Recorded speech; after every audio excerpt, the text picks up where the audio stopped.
Hier terug by koffie en kontrakte. Dit is weer tyd vir 'n lekker koppie koffie. En dan gesels oor eiendom en miskien 'n bietjie realiteit met humor daarbey. Ja, en natuurlik vandag vat ons 'n onderwerp wat almal raak, lewenskoste in Suid-Afrika en hoe dit tans ons eiendomsmark beïnvloed. Kom ons wees eerlik, jy voel dit by die winkel, petrolpomp, en selfs wanneer jy jou huis probeer verkoop of 'n nuwe een probeer koop. Ja. Kom ons begin by die makrovlak van die koste van die afgelope paar jaar wat dramaties baie gestyg het. Elektrisiteit, brandstofkos, rente, is alles dinge wat gemiddeld Suid-Afrikaners se begroting laat kreun. En dit is moeilik, want dis baie moeilik al daai goed in ag genome, met jy weet wat soort salaris moet jy kry om 'n huis te kan bekostig. Ja, die salarisse styg nie saam nie. Dis die probleem. Presies, en wanneer die maandelikse uitgawes styg, weet natuurlik is daar minder beskikbare inkomste om te spaar om 'n huis te koop. Dit laat beteken die vraag in sekere prysklasse daal natuurlik effens, veral in ons middelklas segment. Ons het dit duidelik gesien, soos wat ons aangaan. En daarmee sien ons dat mense langer wag om te koop of kleiner eiendomme oorweeg.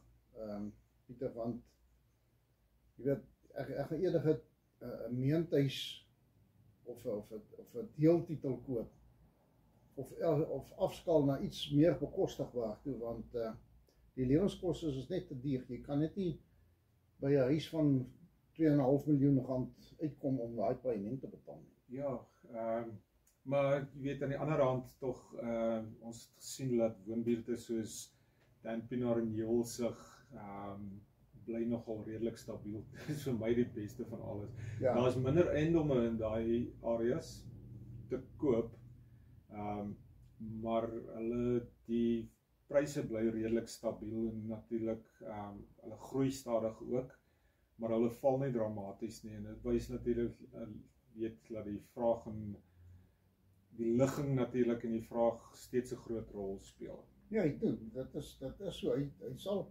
Hy sal 'n groot rol speel.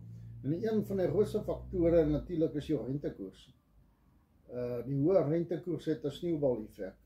Dit is ongelukkig so. Jou verbandpaaiement is hoog en baie mense laat terugduins en sê, wow, ek kan nie nou nie. Hou vas. Want iets is uit lyn uit. Want as jy vat wat jou kredeniers gekos het 2 jaar terug en wat dit nou kos, gestel jy het vir 2 jaar terug, het jy R3.000 betaal vir kredeniers, nou is dit R5.000. So iets is uit lyn uit. En ek sien nou vanoggend weer, die inflasiekoers het weer met 'n 0,2% gestyg. So ons rentekoerse gaan dus weer styg. Ja, vir my wat geld op 'n belegging het of wat ook al, vir my is dit goed, maar vir die arme man wat wil koop, is dit 'n probleem. Hy kan dit nie bekostig. En dit spoel af na ons. Ja.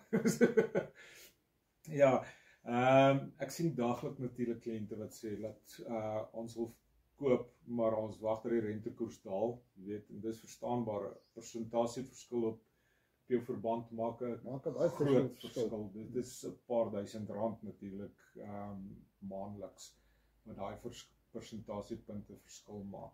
Ja, dit maak ook dat die verkopersmark meer kompeterend is en meer realisties moet wees oor jou prys, want kopers het die keuse en kyk, draai hulle keuses en hulle draai elke sent om.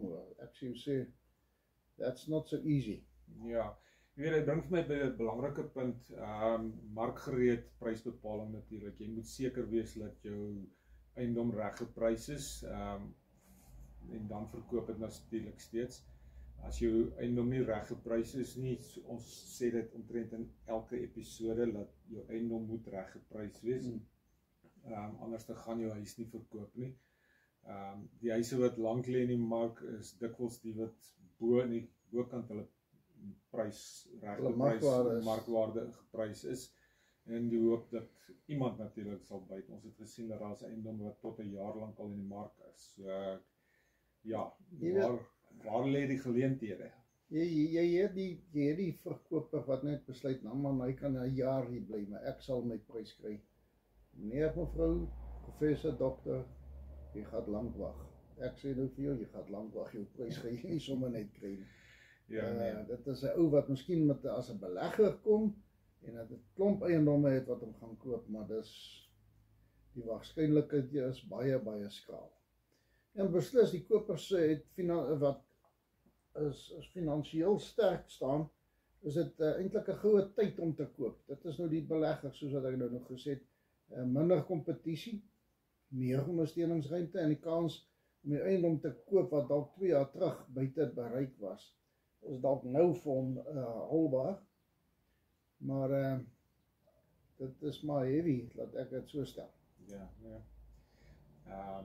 Jy weet, onderhandelingsruimte is minder kompetisie, meer onderhandelingsruimte.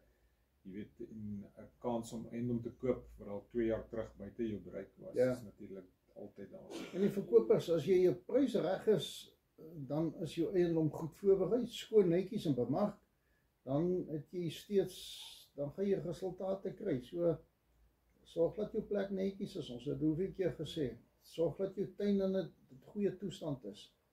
En laat alles netjies is binne in die huis. Onthou, 'n ou wat instap hy stap in en hy wil kom bly. Hy wil nie nog gaan werk nie. Hy is nie soos ek wat nog wil gaan werk nie. Hy wil net gaan intrek en gaan slaap. Ja, jy weet, ek sê altyd, die mark is nie dood nie. Daar's altyd, daar's altyd, kan ek sê, plek vir mense wat slim en meer strategies koop. Jy kan natuurlik steeds verkoop, maar jy moet weet hoe om aan te pas by die ekonomie en die ekonomiese klimaat wat daar is huidigelik tans in ons land. So ja, nou Skalk, wat se praktiese raad het jy vir ons luisteraars? Man, Pieter, ek sou sê hulle moet luister en wonder. Wat moet ek doen? Hoe vat ons dit prakties? So dit is die ou wat nou luister nou baie mooi. Wat moet ek doen? En hoe vat ons dit prakties? Ja, eerstens, jy moet nie paniekerig raak nie. Die mark beweeg natuurlik in siklusse. Tweedens, kry een van hierdie gratis, wat noem ons dit altyd, markanalise of 'n geregistreerde waardeerder. As jy nie wil betaal daarvoor nie, dan gaan jy na ons toe en ons sal doen vir jou 'n gratis markanalise om te bepaal wat is jou eiendom werd huidigelik in die mark volgens dit wat rondom jou verkoop het.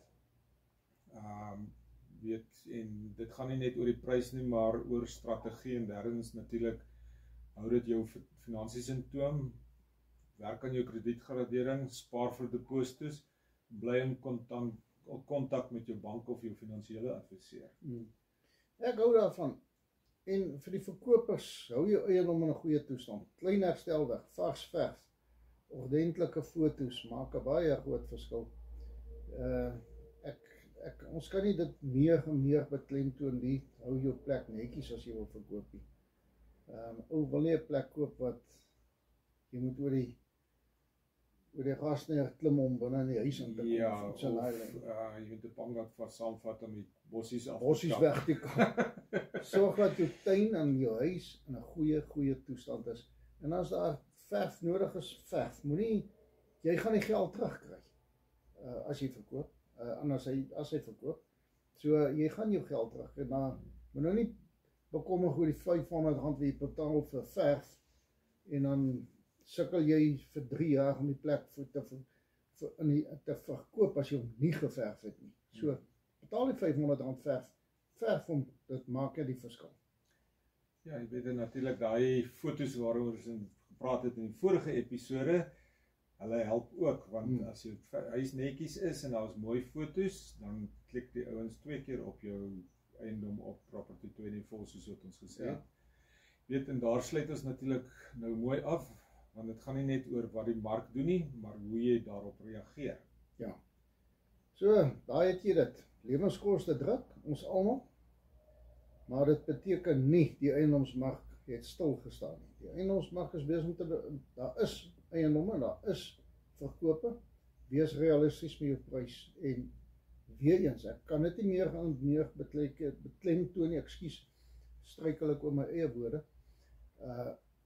Hou jou plek netjies, sien dat hy netjies bly as jy wil verkoop. As ek op 'n Sondag die huis skou dat hy tip-top is, daar is ouens wat kom kyk, daar is mense wat kom kyk en daar is mense wat belangstel. Ons het ook die professionele huiskykers op 'n Sondagmiddag. Hulle ry net van huis tot huis en kyk hoe lyk die huis binnekant. Dit is professionele kykers. Daai professionele kykers. Jy kry hulle, maar dit is alright want hulle wil nie eens jou die register gaan invul nie. Maar ten minste weet hy, hoor hy hier's 'n huis wat in die mark is en hy vertel sy pel en so kry ons dan iewers kry ons terugvoer op daai goed. Ja nee. Jy weet, dis net 'n tyd waar kennis en strategie belangriker is as ooit. So drink maar daai koffie terwyl Skalk syne afsluk. Hou jou plan skerp en natuurlik onthou, eiendom bly een van die mees stabiele beleggingstransaksies wat jy kan doen, of beleggings, langtermynbeleggings. Ja. Daar sê, dit is dit vir vandag. Dankie dat jy geluister het na Koffie en Kontrakte. Laat weet ons op Instagram wat jy van die huidige mark dink, dit raak jou planne. So, laat weet ons is nogal oop vir, ek en Pieter is nogal oop vir raad en daad, as daar iets is wat mense wil weet en vra, wees meer as welkom om kom vra vir ons, wat staan hulle te doen. Ja. Ons sal jou die regte inligting gee, ons sal jy nie verkeerde inligting gee, as ons nie weet nie, sal ons iemand vra, maar ek dink ons is dan lank in die mark om te weet wat om te verwag en wat aangaan. Ja, daarom 'n dekade of 2. Ja. Gesamentlik. Ja. Ek minder as wat Skalk is, maar daarom weet ons het handleidings wat ons op kan vat en al sulke goeders en raad wat ons kan vra. Ons is by die MLS groep.